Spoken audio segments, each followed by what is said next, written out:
Das Migros-Label aus der Region für die Region wünscht gute Unterhaltung bei SRF bei der Lüt.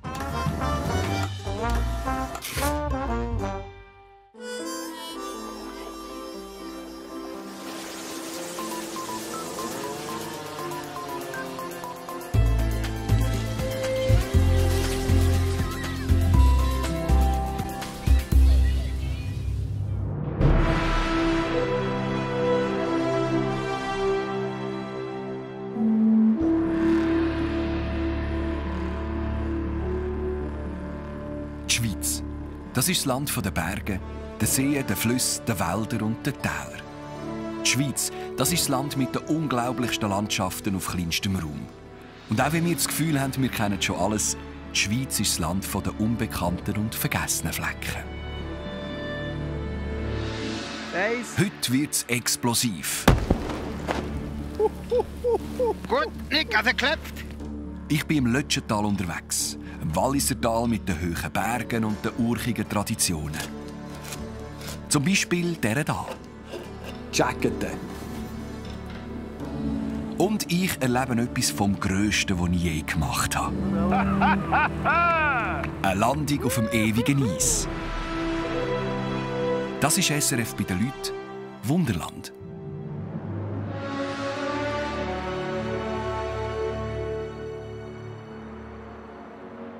Der Petersgrad, hoch über dem Lötschental. Das ist der Platz, wo ich am Schluss der Sendung mit dem Flugzeug landen will. Meine Reise fährt aber einen Stock tiefer an, auf der Laucheren Alp. Die letzten Skifahrer geniessen hier noch den Frühlingsschnee. Es tut mir leid, dass ich die Sendung mit einem Kaffee anfange. Grüezi miteinander. Aber ich habe schnell eine Pause gebraucht. Ich war heute Morgen schon auf der Ski und haben beim Frühlingsskifahren schon ordentlich den Nägel verbrannt. Wir starten unsere Entdeckungsreise hier oben auf der Laucheren Alp, stechen dann runter ins Tal und entdecken das Lötschental. Aber zuerst jagen wir jetzt einmal den letzten Schnee in die Luft. Ich zeige Ihnen mal die Karte. Das Lötschental ist ein hochalpines Tal im Wallis. Es liegt zwischen dem Kandertal auf Berner Seite und dem Rhonental. Ins Tal kommt man entweder von Goppenstein oder von den Lötschenlücken am anderen Ende. Von dort aus braucht es aber Tourenski. An meinem ersten Tag starte ich auf der Laucheren Alp. Ich wollte Lawinen sprengen mit dem Pistenchef. Dann geht es mit den Gondeln ab in den Frühling und weiter auf Goppenstein. Dort gibt es jahrhundertalte Trockensteinmauern, die im Moment gerade geflickt werden. Meine Reise geht dann weiter das Tal drauf bis auf Ried. Einer, der ein bisschen aus der Reihe tanzt, hat hier ein Abfallmuseum. Und zum Schluss des Tages wird es dann wieder richtig traditionell bei den Schnitzer von der gefürchigen Jackettenmaske. Das ist der Sprengstoff. Dann haben wir die Sicherheitsanzündschnur. Dann haben wir hier die Sprengkapsel drin, Sprengkapsel Nummer 8. Dann haben wir hier eine Kapselzange, die wir brauchen, ein Sackmesser und einen Meter. Und dann frische Peterli und Schnittlauch, je nach Belieben. Je nachdem, ja. Der Benny Rieder erklärt mir gerade, wie man eine Bombe baut. Einfach nur schnell zu sagen. Ich habe das Gefühl, man sagen in einer Kochsendung mit 2 riesengroßen Lioner, die wir da brauchen dazu. Also, das ist die Sprengladung, die wir nachher brauchen, für die Lawine zu sprengen. Richtig, eine Handsprengung. Wir machen eine gesicherte Handwurfladung. Und dann haben wir das Material, das wir hier haben. Wo wir hier noch brauchen, etwas eine kleine Rapschnur, für sie nachher anzumachen. Also komm, bauen wir eine Bombe. Jawohl, machen wir. Als erstes müssen wir definieren, wie lange wir die Anzündschnur machen wollen. 80 cm hast du gesagt? Jawohl, nimmst du. Ja, dann haben wir ein bisschen mehr Spatzig. Du hast ja auch Kinder, oder? Ja, das ist, das ist im Sinn von allen. Gut. Du kannst gerade hier... Warte, nein. Hier drauf und nachher rechtwinklig und nur drücken.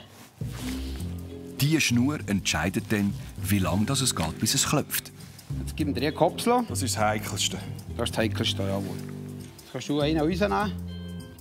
Schau, hast du nicht auf dem Boden lackieren. Du kannst drin schauen. Sauber. Jawohl. Und jetzt mit der Kapselzange. So. Eine komplette Anleitung zum Bombenbasteln soll es ja nicht geben. Nur so viel, die Sprengkapsel kommt schlussendlich in Sprenglioner und fertig. Das ist noch speziell. He? Da ist so viel Sprengkraft drin, dass du den alten Stall in die Luft jagen könntest. Und wir gehen jetzt mit dem Skifahren.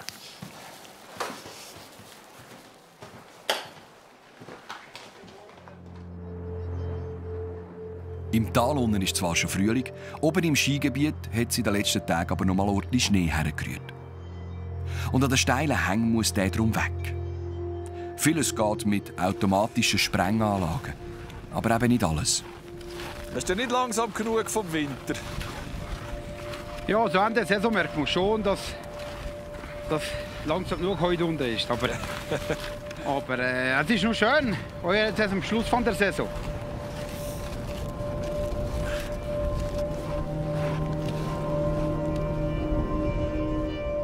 Das ist unser Sprengplatz heute. Da unter dieser Krete hat es eine Piste und oben hängt noch gefährlich viel Schnee drin.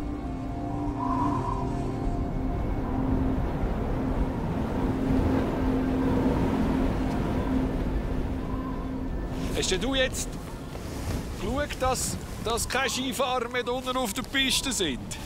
Jawohl. Ich habe meinem Kollegen gefunden, dass er einen Absperrposten hergetan. Und da ist kein Mensch mehr da.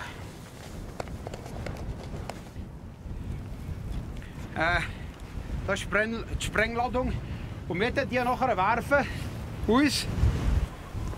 Und nachher kommt da die Räpsel noch raus.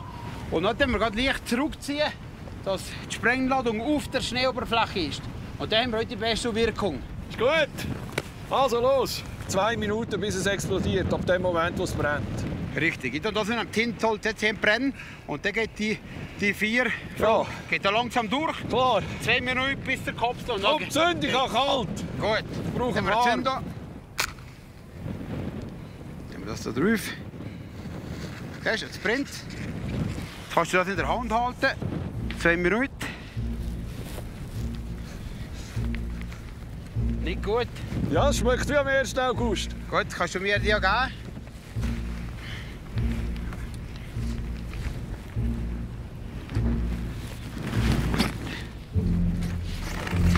Gut. Siehst, jetzt haben wir die hier dran. Jetzt haben wir die leicht zurückgenommen. Ich würde dir sagen, wenn 5, 4, 3, 2, 1, go. In der Regel geht es gerade immer etwas länger.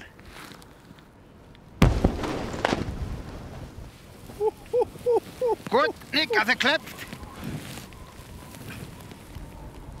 Du bist zufrieden? Es ist nicht viel gegangen. Aber auch wenn nichts geht, ist das positiv. Weil dann weiss ich, der Hang ist sicher. Danke, Benni. Es war ein explosiver Start in die Sendung. Ich gehe jetzt mal runter ins Tal und schauen, ob dort schon ein bisschen mehr Frühling ist. Ja, merci vielmals für deine Hilfe. Super gewesen, merci. Währenddem der Benni noch ein bisschen weiter sprengt, mache ich mich mit dem Gondeli auf Richtung Tal.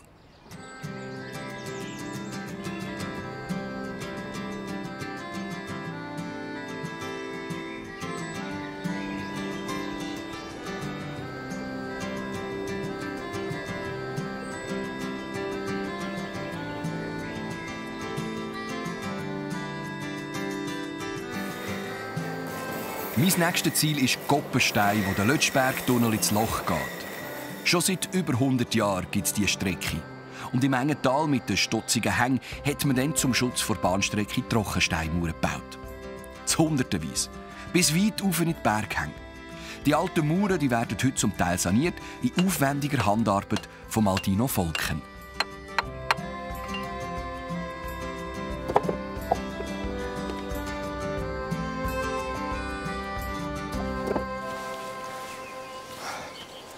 Das hat, hä? Hallo? Hi. Da ich also gut schauen, bis ich dich gefunden habe. Ja, Silvi. Ihr Anschlag uns alle nicht. Alina, hi, ciao. Wie geht's dir? Wunderbar. Das Wetter, alles. Wie viele Kilometer Trockensteinmauern hast du schon gemacht im Leben? Jetzt, in diesen 20 Jahren sind das sicher viele, aber ich das im Schnitt am Tag 3 Meter mache. Das ist das, was du schaffst? Ja. Warum macht man im Jahr 2017 immer noch Trockensteinmauern? wäre ja Verhältnisblödsinn, wenn man plötzlich mit Betonhöhe haben, wenn das dazu macht. Die Mauer ist ja dazu gemacht, eigentlich zum Schutz vom Bahngleis. Und jetzt sind die zwischen 60 und 100 Jahre alt. Hier oben ist ein ziemlich grosser Stein aufgekippt. Und der hat unten noch wieder Füße fortgenommen. Und jetzt probiert man eigentlich, das wieder zu sanieren. Wieso geht das so? Da ist ja null Mörtel, nichts drin. Nix. Kein Leim, nichts. Wieso geht das so eine Mauer normalerweise nicht zusammen? Das ist eigentlich ein ganz einfaches System. Mit diesen Trockensteinmauern sind unten die Fundamentsteine, die Büsteine und hinten drin ist immer das Griesel. Und da gibt es nie einen Stau vom Wasser, weil das immer durchrinnt. Und da gibt es auch keinen Druck gegen die Mauern und darum haben die. Und wichtig ist eigentlich, dass jeder Stein hat. Also der sollte nicht irgendwie wackeln oder so. Warum bist du Trockensteinmaurer geworden? Das ist eigentlich aus einem Hobby. Ich habe eigentlich früher Bäcker-Konditor gelernt. Das war schön. Und schon immer dort die schönsten Gräbschnitte-Geschichten wahrscheinlich. Ja. Und ich bin wieder ein Naturmensch, bin gerne vorne. Und aus einem Hobby haben wir angefangen mit diesen Trockensteinmauern. Jetzt mache ich das schon 20 Jahre und bin eigentlich gut. Vor etwa 100 Jahren ist der Lötschbergtunnel aufgegangen und dann hat man die Mauern gemacht. Weißt du, wie viele Leute damals die Mauern gebaut haben? Wie viele das da waren? Also, wir sind Hunderte von Leuten. Da sieht man Fotos, wo man eigentlich nur Männer sieht, am Arbeiten, am irgendwas. Und du machst das Gleiche wie vor 2000 Jahren die Römer? Genau richtig, ja. Und eigentlich genau gleich wie vor 100 Jahren. Ich habe einen Schlägel, einen Hammer, ein Hebeisen, die gleichen Steine. Technik und alles ist eigentlich genau gleich noch. Schön war. Es ist warm. Man kommt sich fast ein bisschen vor wie ein Eidechsel da. Oder weiss, warum das die Mauern so schätzen.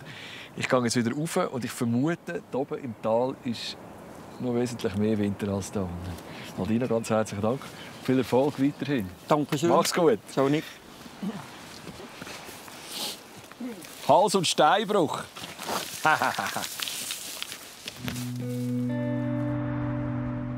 Das Wetter weiss nicht so genau, was es will. Es tut immer wieder zu. Und es gibt Schnee.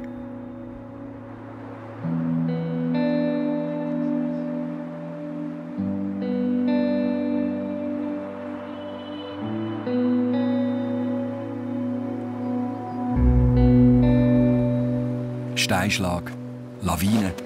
Bei meinem Weg rauf ins Tal merke ich, was für eine Gewalt die Natur hier im Tal haben kann. Schaut mal diesen Lawinenkegel.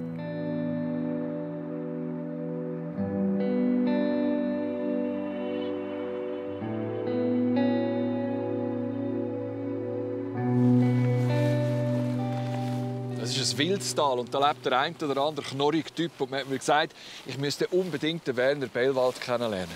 Der geht nämlich einer Leidenschaft nach, die man da hinten im Tal zuletzt erwarten würde. Das ist der Werner Bellwald. In seiner Fundgrube. Der Güsseldeponie vom Tal. Da sammelt er potenzielle Ausstellungsobjekte für sein Museum. Am ersten Abfallmuseum der Schweiz.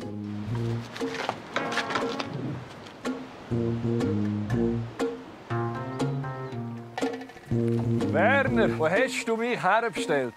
Ja, ich habe extra geschaut. Es gibt weiss Gott schönere Orte. Ja, aber schau, Ton sur Ton habe ich etwas gefunden für dich. Sieh mal, ist das nicht toll? Ich glaube es sofort. Die Plastikkultur der 70er Jahre, echt das kulturhistorisches Dokument. Heute ist alles irgendwie aus. Was machst du da genau? Du, ich suche ein Zivilisationsgut suchen. Das ist alles Strandgut von unserer Zivilisation, das hier auf dem Sperrmüll landet. Und ich habe auch Freude daran und dann so verschiedene Sachen sammeln, die hier auffallen. Ja. Zum Dokumentieren, hat das einen historischen Grund oder ist das mehr ein Zwang, den man eigentlich mit einem Therapeuten besprechen müsste? Ja, es ist natürlich auch so, Sammler sollten zum Teil therapieren, weil es nämlich ins Messitum ausartet. Aber ich kann es ja lehren heim. Heute der Beweis habe noch nichts, was ich hätte für das Museum Also das Löcherbecken dort, das Sieb, das kommt nicht mit? Das kommt nicht mit. Außer du hättest das gerne. Aber vielleicht will du nicht zum Therapeuten. Nein, höchstens als Kopfbedeckung, aber es gibt auch nicht wahnsinnig warm. Ich müsste so eine Kappe haben wie du. Ja, und die Fasnacht ist ja vorbei. Das stimmt. Dann lassen wir es da. Und Was trägt der Werner da? Es ist dann gleich Mikro, das Löcherbecken. Da zu Ried ist dem Werner sein Museum, in der ehemaligen Schuhmacherei von seinem Onkel.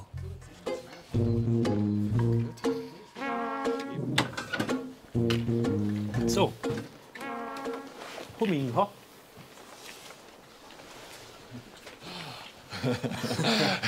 Das ist jetzt wieder so etwas, was du überhaupt nicht erwartet hast. Das hätte man nicht erwartet. Nein.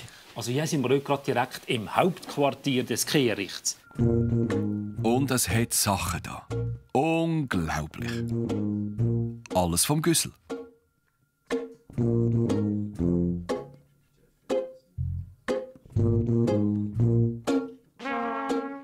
Hast du Probleme loszulassen und Sachen endgültig vergessen zu machen? Nein, ich tue selber immer wieder Sachen fortschießen. Aber es ist der Reiz zu schauen, was generell also auf dem Kehricht landet. Für mich ist das eine Art, wie soll ich das sagen, ein Spiegel von unserer Gesellschaft. Also zeig mir deinen Abfall oder Kehricht und ich sage dir, wer du bist. Genau das. Ja. Wie sind denn die Lötschentaler im Fortrühren? Oh, die sind ganz wacker drauf. Also, ich muss wirklich sagen, die Konsumgesellschaft hat jetzt letzte Bergtäler total erreicht. Und zeig mir mal so das eine oder andere Stück da rein. Ja, jetzt gehen wir Weißt, mal mit ein Stückchen Geschichte weiter und dann natürlich, schon ja. Der da, der Giraffe, der hat mal einen heimgebracht von einer Afrika-Reise. Ja, das habe ich zuerst auch gedacht, aber unten ist glaube ich ein Ikea-Schild. Das kannst du jetzt auch als, also als Wohndeko in jedem Shop kaufen. Ein Jahrgang von Leuk Susten, und der hat mir gesagt, hey, so ein Nattel habe ich 1990. Die haben dann auch aufklappen und die Antennen ausfahren. Und dann bist du jemand, wenn du telefonieren konntest. Kannst du das Schiele auslesen? Ja, ist gerade gut. Geht's gerade? Ja, ja, geht ja, gut bis für ohne. die nächste Sendung, dass dann ein bisschen dritter angeleitet wird. Den Hosen habe ich leider keine aus dem Kehricht, aber ein Säbelchen... Wer rührt so etwas fort? Aber das kann es halt geben, dass eine Wohnung wird geräumt, man will renovieren, man will schnell wieder vermieten und dann wird alles zusammen geräumt und geht in den Kehricht. Telefon, Geschirr, Akkubohrer, alles Zeug, das irgendjemand einmal gekauft hat. Ja. In der Meinung, er braucht es. Hat er vielleicht eine Zeit lang euch und plötzlich kommt der Moment, wo der Abschied da ist. Euer Gegenstand. Was machen wir mit dem? Ja, ich bin nicht Objektfetischist. Von mir aus gibt man einen Wurf. Das heisst, zurück in den Abfall.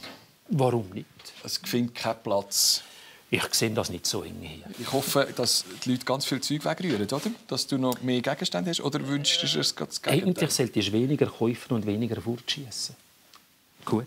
Das ist eine Botschaft. Eine gute Zeit, eine Danke schöne vielmals. Wanderung. Und noch eins, ich hätte es nicht erwartet, da hinten, dass du so ein Sättigungsmuseum hast. Es war auch nicht geplant. Ich habe es lange auch nicht gewusst. Es hat sich ergeben. Okay. Mach's gut. Ciao, Danke Nick. dir. Ciao.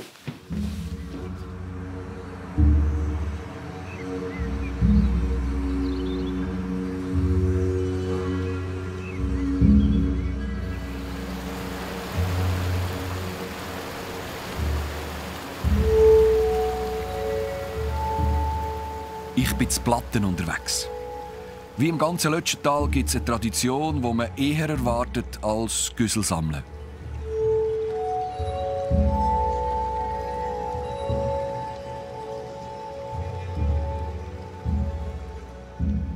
Die Tradition ist die von den Jacketten.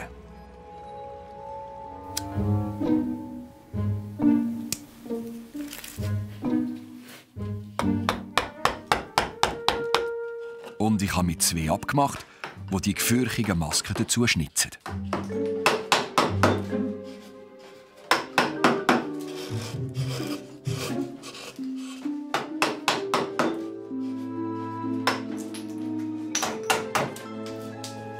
Viel mehr braucht es gar nicht, Bruno. Ha? Sorry. So, Jetzt ist gut. jetzt bin ich Jacket. Jetzt bist du Jacket. Du, aber was ist denn Jackette? Das sind die Masken. Aber was ist es für ein Brauch? Also Jacket ist ein Fotobrauch, den wir hier im Lötschental haben. Den gibt es nur hier im Lötschental. Und wann noch der Brauch kommt, wissen wir selber nicht genau. Wenn früher kein Fernsehen war oder so, dass irgendwelche Leute heute Theater gespielt und vielleicht irgendeine Teufelsfigur. Aber jetzt habt ihr ja mittlerweile auch Fernsehen. Wir haben mittlerweile auch Fernsehen. Aber warum macht ihr denn das immer noch? Ist nicht so. Ja, und als Jacket an der Fasnacht umziehen? Das hat mit dem anderen nichts zu tun. Das ist einfach ein Brauch. Und wie soll ich sagen? Es ist nicht ein reglementierter Brauch. Das heisst, es ist kein Verein und so. Und das ist ja das, was eigentlich interessant macht. Früher haben nur die ledige und Junggesellen dürfen gehen. Das heisst, keine Frauen, keine Kinder, nur ledige Männer. Dann war es geheiratet, fertig gewesen. Es nicht mehr dürfen gehen. Aber es hat schon in den Jahren das geändert. Heute dürfen die Frauen und Kinder mitmachen? Ja, dürfen sie machen, selber. Dürfen, das hat sich geändert, ja. Es wird akzeptiert, ja. Das ist so. Was gibt das da für einen? Es gibt immer so etwas Klassisches, einfach. Nichts Modernes. Ein Selbstporträt? Ja, aber nicht ein bisschen das Selbstporträt. Noch Pfeife ins Maul und so. Ja, das ist beeindruckend. Kann man denn das einfach als Lötschentaler, da gibt man dir einfach ein Stück Arvenholz und nachher Mach? Ja, also ich habe mal als kleiner Butsch damit angefangen. Aber das hat natürlich nichts gegeben. Weil du bist weder Schreiner noch hast ein Schnitzerhandwerk wirklich gelernt? Nie. Was bist du für Beruf gelernt? Also gelernt bin ich Heizungsmonteur. Ja, eben. Und jetzt bin ich Lokführer mit dem Lösch- und Rettungszug im Brieg. Ja, das ist etwas anderes. Ja. Und dort haben wir der Bruno hat mir einmal zugesehen als kleiner Bub. Ich habe mal etwas gemacht. Und dort hat er mir einmal gesagt, ich soll einmal in die Werkstatt kommen. Und dort hat er mir einmal gezeigt, ich muss so die Proportionen und alles so Details. Und dann habe ich den Rest mir euch selber beigebracht. Und das muss immer böse sein, es muss immer ein Teufel sein? Nein, das kann mal lustig sein, mal beige sein. Da gehst du also ins Internet schauen, für irgendetwas Neues, Verrücktes zu machen. Und, ja. Wie viele Masken machst du denn pro Jahr? So 5-6 Masken im Jahr. Und wer trägt denn die? Die Kollegen, die ich mich checken und mir selber einfach. Und, ganz wichtig, wenn Sie jetzt das Gefühl haben, Sie können am Lukas und Bruno eine abkaufen, das geht nicht. Nein. Ich habe auch schon gefragt, wieso nicht? Ja, das soll einfach ein Hobby bleiben. Und sonst könnte ich es vollberuflich ausüben. Aber das will ich gar nicht. Ihr könntet die Sachen ja sicher verkaufen, oder? Ja, das muss schon, ja. Aber man muss dann an der Moskau. Also ich habe jetzt schwerer so an Moskau drin. Ich habe mich nicht verstanden, das nicht, aber ich muss da 40, 50 Stunden dahinter und das funktioniert, das gefällt ihm. Und dann hängen wir nach Moskau. Wer hat den da gemacht mit dem Reissverschluss? Das ist von dir, Bruno. Der ich gemacht. Ja, super. Ja, das ist irgendwie etwas typisch, ein bisschen speziell. Darf man denn das? Ist das grenzenlos, was die Jacketen sein dürfen? Grenzen in dem Sinne gibt es eigentlich keine mehr. Ich kann wirklich machen, was man will, was ihm gefällt. Aber ich sage immer, man muss ein bisschen aufpassen, dass man das Traditionelle auch nicht vergisst und nur noch Modernes macht. Das wäre schade für den Brauch. Hey, danke vielmals. Wünscht mir noch jetzt schon schöne Fasnacht. Das ist ein bisschen früh.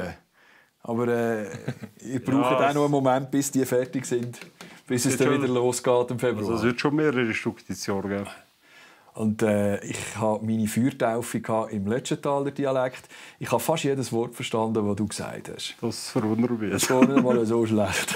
Ja, wir haben sehr einen schwierigen Dialekt. Wie? Wir haben sehr ja, gut. Macht's gut, schöne Fasnacht. Ja, danke schön. Das ist super.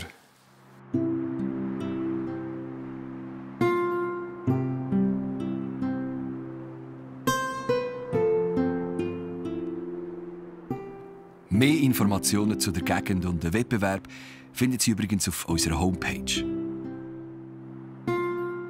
Aber jetzt schicken wir mal Tierli ins Bett.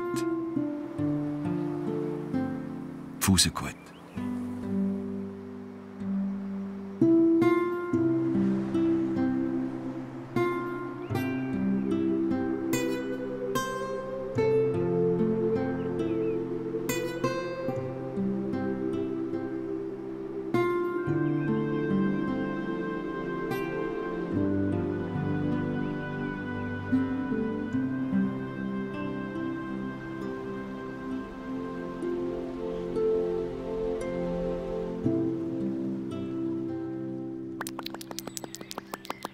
An meinem zweiten Tag im Tal geht es früh los.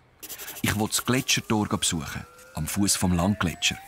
Mein Bergführer hat mir versprochen, das sei ein richtiges Naturspektakel. Dann gehe ich wieder talauswärts. Und auf meinem Weg treffe ich eine Imkerin, die ihre Bienen kontrolliert. Zum Schluss des Tages übernachte ich klein oberhalb vom Tal zu Weisseried.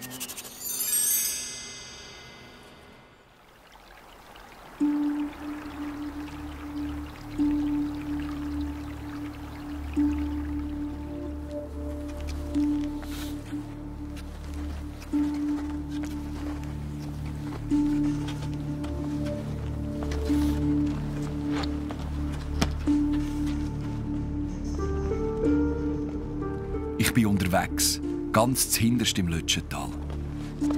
Mit meinem Bergführer, Benedikt Jacki.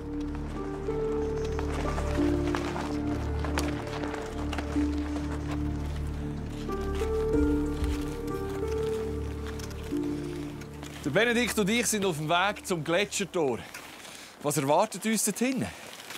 Ja, das ist ein unglaubliches Naturschauspiel, das nicht mehr lange wird da sein, das man nicht mehr lange wird sehen. Wie lange gibt es denn das noch? Ja, ich würde sagen, diesen Sommer. Und nachher ist es für immer weg? Ja. Ja, dann müssen wir pressieren. He?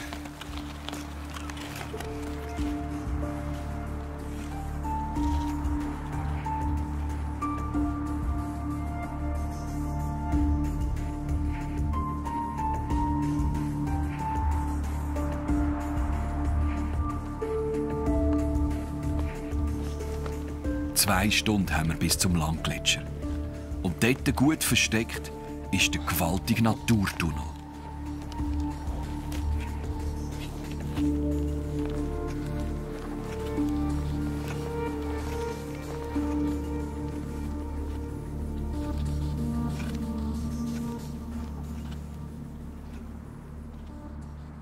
Hey, aber das ist ja unglaublich eindrücklich.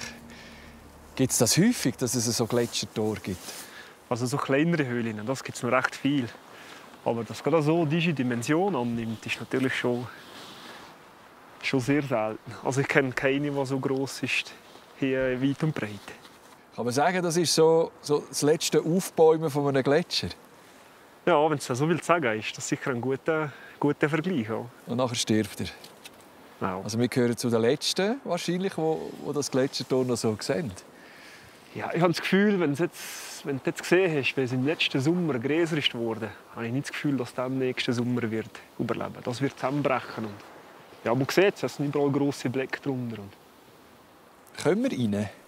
Ja, hier am Anfang geht das gut, ist kein Problem. Wir müssen schauen, wegen der Eiszapfen. Ja.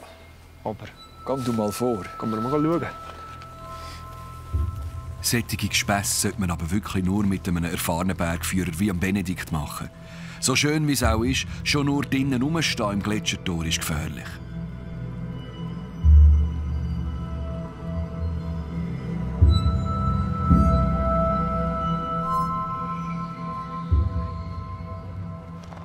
Von was gibt es diese Schuppen?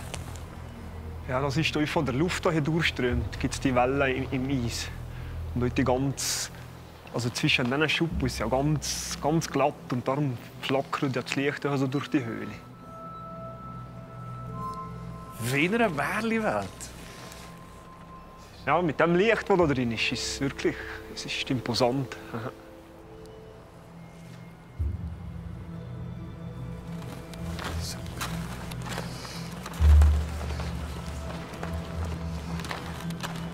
Es ist eine gefährliche Märchenwelt. Achtung, 3, 2, 1. Ui. Geht's? Ja, es war die andere Schulter. Ein Riesenschwenk, weil meine linke Schulter habe ich erst vor ein paar Wochen verletzt. Das ist blankes Eis. Huara Schwein. Weiss jeder hier unten im Lötschental, dass es da hinten so ein Gletschertor gibt? Oder ist das der Lötschentaler gleich? Nein, also alle wissen es sicher nicht, weil vielleicht auch nicht unbedingt das Interesse da ist. Aber jetzt in diesem Jahr ist es schon bekannt worden. Es sind schon einige die euch schauen, das Spektakel mal zu sehen. Was zeigst du deinen Gästen am liebsten? Genau so etwas.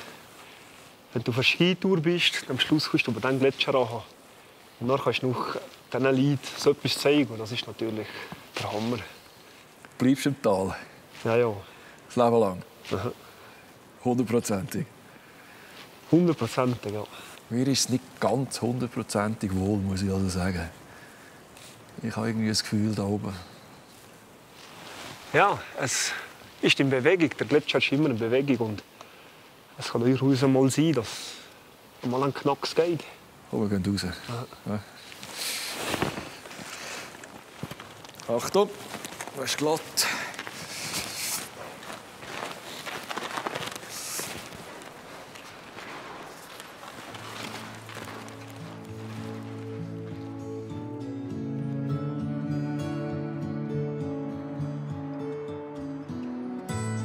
Ja, schau jetzt.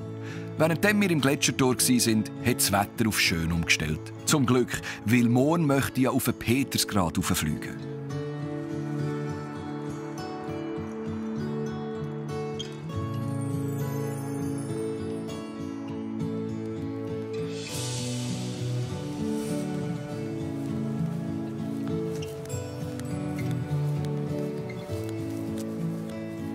Die Bienen, die haben die Sonne auch lieber. Die fliegen auch besser, wenn es schön ist. Ich habe das Eiste nämlich mit einer Imkerin abgemacht.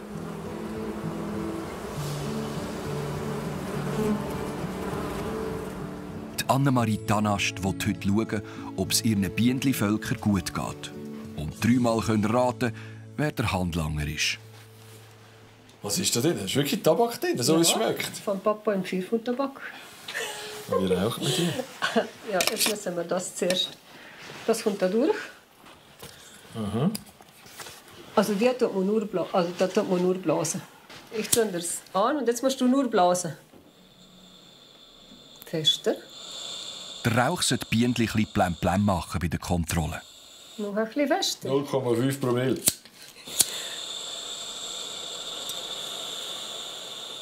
Ja. Also der Raucherjob, den finde ich noch lässig. So, jetzt könntest du mir hier blasen, ein bisschen Räuch hier. Und sonst kommst du dann raus. Man weiss erst, ob das Bienenvolk gesund ist, wenn sich Larven bilden. Das ist gut. Dann hat es nämlich auch eine Königin und das kontrollieren wir jetzt.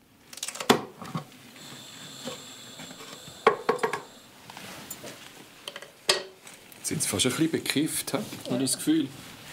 Ja, jetzt ist es gut mit euch. Ich wollte auf Nummer sicher gehen. Ist gut. Ich habe mir Angst, dass die Pfeife wieder ausgeht. Aber ich muss gerade schauen, wie die funktioniert. Kann dir helfen? Ja. Die muss man hier sehen. Siehst du also da das Weisse? Kannst du mal reinschauen, Ja, das ja, Weisse? ja. Das sind jetzt Maden. Also zuerst wird die Königin Eier legen. Das sind nur so wie kleine Stiftchen. Und hier siehst du jetzt die Maden, wenn du gut schaust, siehst du in allen Größen noch. Und sobald wir die ganz groß sind, dann sie es mit Wachs verdecken. Und nachher die nach ungefähr 20 Tagen den Schuss schlüpfen, die Bienen neu. Es geht eigentlich nur darum, dass die Maden zu fressen bekommen. Ja, im Moment geht es nur darum, dass die Maden versorgt werden. Ja, jetzt wieder in Haien. Ja, jetzt machen wir das so. Rein mit denen. Ups. Was machen wir mit denen da? Kann man die einfach nehmen? Du bist ja ein richtiger Bienenflüsterer. Meinst du, das bist Ja. du? Nein. Kennen sie dich persönlich? Nein, also ich habe das Gefühl nicht, aber also ich glaube, sie kennt ihn noch besser den Papa als mich. Ja. Und mich haben sie noch nicht so gewöhnt.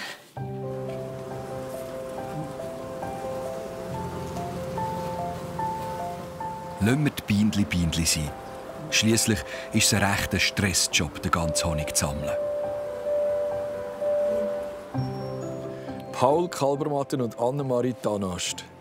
Vater und Tochter. Ja. Und du hast den Papa etwa 3-mal erwähnt vorher. Ja. Was er alles gemacht hat und was er war. Mhm. Der Papa ist vor 3 Monaten gestorben. 3 Monaten plötzlich gestorben. Unerwartet, ja. Ja, und ich bin immer ein kleiner Handlanger im Bienenhaus und jetzt bin ich der Chef und du der Handlanger. Es war umgekehrt. Ja. Was hat er dich gelehrt? Viel. Das war eigentlich, ihn hat uns gemacht. Er ist immer in jeder Situation hat er zuerst die Pfeife genommen und zuerst eine Pfeife gereicht und hat nachgedacht, was machen wir jetzt. Und, ja. Und ich habe mit ihm einfach das ganze Imkerhandwerk gelernt. Was kennt ihr, die Bienen, ausser ab und zu mal einen Stich und Honig? Ja. Also für mich ist das einfach am Arbeiten die Ruhe und die Entspannung. Und, ja. Also auch im Garten hier bin ich ja viel am Abend. Und, ja, das gibt einem einfach Erholung von der Hektik vom Alltag. Das ist jetzt von der Temperatur oder halt schnell. Ja, was, wenn er kühl ist? Da musst du nichts mehr dran tun, oder? Da musst du einfach zentrifugieren. Das ist es. Da kommt nichts mehr dran. Nein. Dann kommt wieder Zucker noch. Nein, das ist einfach ein reines 100% vom Nektar, das die Bienen sammeln. Naturprodukt. Der Bär ist noch nie eingebrochen. Nein, bis jetzt nicht. Ja, vielleicht, wenn er dich am Fernsehen sieht, denkt er da gar nicht hoch. Ja, weil.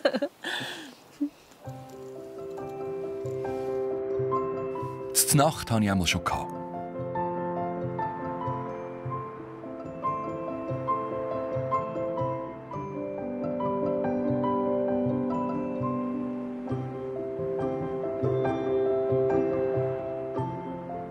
Mein Ausblick von meinem Schlaflager da oberhalb vom Tal, zu Weisseried.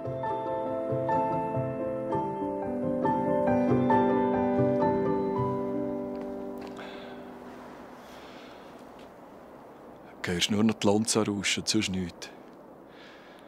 Das ist also einer der schönsten Orte, wo ich jemals übernachtet habe.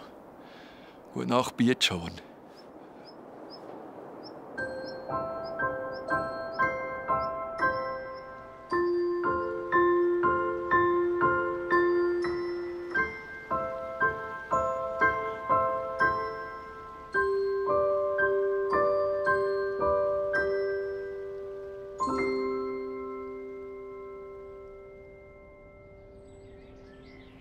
An meinem dritten Tag gibt es nur noch ein Ziel. Mit dem Gletscherflugzeug wollte ich auf dem Petersgrat landen, hoch über dem Lötschental.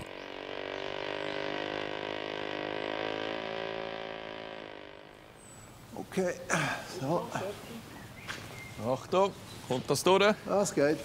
Ich bin auf dem Flugplatz Zraron, zusammen mit dem Andreas Furrer, meinem Pilot. Okay, hier soll er sein. Perfekt. Jawohl. Merci. Was hat ihr für einen Jahrgang, Andreas? 1950. Ah, was? Voilà. Ist es ein Oldtimer oder sind Flugzeuge grundsätzlich immer so? Nein, das ist ein Oldtimer. Also ich meine, das ist ein Piper Supercup. Das ist eigentlich einer der meistverkauftesten Flugzeuge weltweit. Du bekommst heute noch Originalflügel, wenn du jemand willst. Das ist immer eine Frage vom Preis. Aber das ist eigentlich so ein Originalflugzeug, wie der Hermann Geiger damals, wenn er die erste Landung gemacht hat, oben am Hochgebirge auch geflogen ist. Also, wir starten hier unten in Zraron. Auf dem Flugplatz, ganz normale Betonpiste.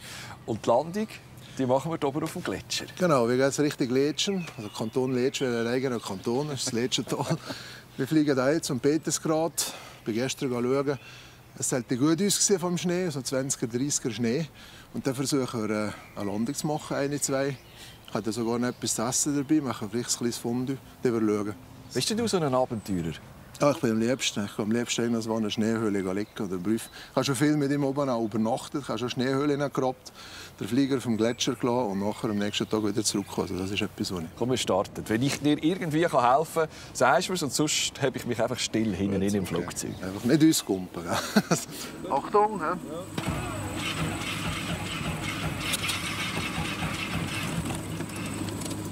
Bringen wir ihn nicht an.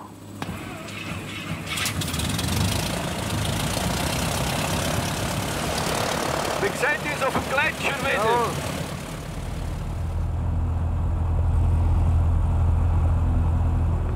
Ja. Gut, Gaber. Wir gehen, ja. Okay. Gletscherflüger sind früher die grossen Pioniere in der Bergrettung. Noch vor dem Helikopter ist man mit solchen Flugzeugen Leute in der Not retten. Der Hermann Geiger, der Andreas von ihm erzählt, hat vor 65 Jahren die Gletscherlandung revolutioniert und zu dem gemacht, was sie heute noch ist. Dank diesen Pionierleistungen sei es eine der letzten grossen Freiheiten in der Schweiz, dass man auf bestimmten Gletschern immer noch landen darf. Erzählt mir der Andreas in der Luft. Wunderschön, das Lötschental.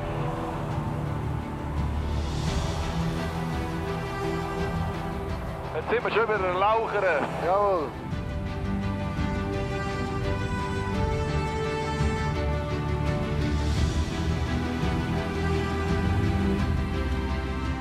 Und dann ist er plötzlich vor uns, der riesig vergletscherte Bergrücken. Und wo willst du landen? Hier oben an der Das ist der Petersgrad. Ja. Aber kaum sind wir oben, kautet es wie verrückt. Für das kleine Flugzeug ein absolutes No-Go für eine Landung. Siehst du jetzt, wie es da oben windet? Ja, ja. Sieh da. Ja, ja.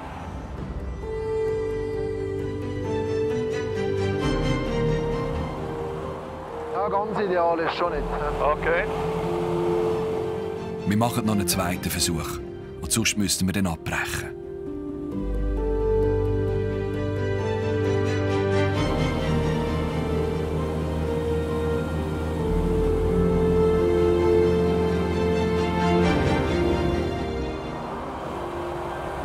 Ich komme nicht drüber, das ist wahnsinnig. Wenn du jetzt Nordwind hättest, wäre alles weniger so problematisch. Aber jetzt hast du volle Seitenwind, oder? Also Andreas, ich glaube mit der Landung ist nichts. Ja, jetzt schauen wir, jetzt gehen wir normal, also jetzt Südseite wird relativ schwierig. Wir haben dermaßen starke Beisen noch hier und Abwinde und Böen, wo eigentlich, man wirklich muss sagen, ist ein bisschen kritisch. Ja. Eine atemberaubende Landschaft.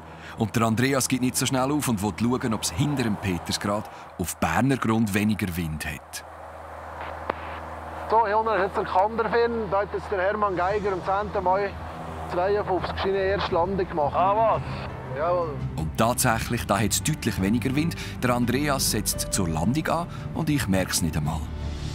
Ah, jetzt ist ein kleiner Stutz drin, weißt du.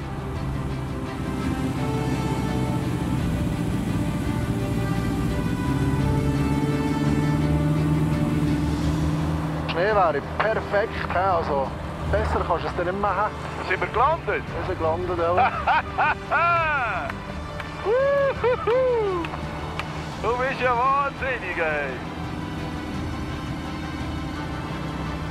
Jetzt gehst du wieder. Ja, ja. Perfekt. So, jetzt machen wir gerade 2, 3 Landungen genau an der Spur. Weißt du, dann haben wir nachher eine Piste und dann kommst du schon besser weg. 3-mal landen und 3-mal starten. Und dann haben wir genug Pisten gehabt. Unser Parkplatz direkt vor der Mutthornhütte. Touchdown! Voilà. Hey! Geschafft. Ja. Super gemacht! Super gemacht! Super! Das ist irrsinnig! Ja, das ist der. Das ist ein riesen Privileg! Ja, das Gott, Friede! Woo! Sensationell!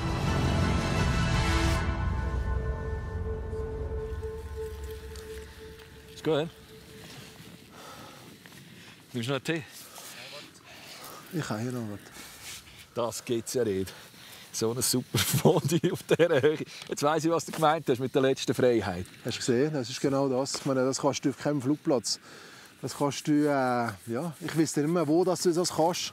Das Fondue arieren, also mit dem Flieger landen, mitten im Paradies. Und nachher ein Fondue machen, jetzt gemütlich hier sein und nachher wieder am Abfliegen. Ja. Und egal, ob wir jetzt im Berner Oberland sind oder nicht, ist noch fast besser, weil dann habe ich ein bisschen näher in die nächste Sendung. Und die kommt nächste Woche, nächsten Freitag, und dann sind wir im Emmental unterwegs. Wir essen gemütlich noch unser Fondue und wir lassen sie in den Abend und gute Nacht. Bis nächste Woche. Jetzt kommt wieder der Wind. Bis dann. Das Fondue ist im Fall gut. Das Fondue ist im Fall super.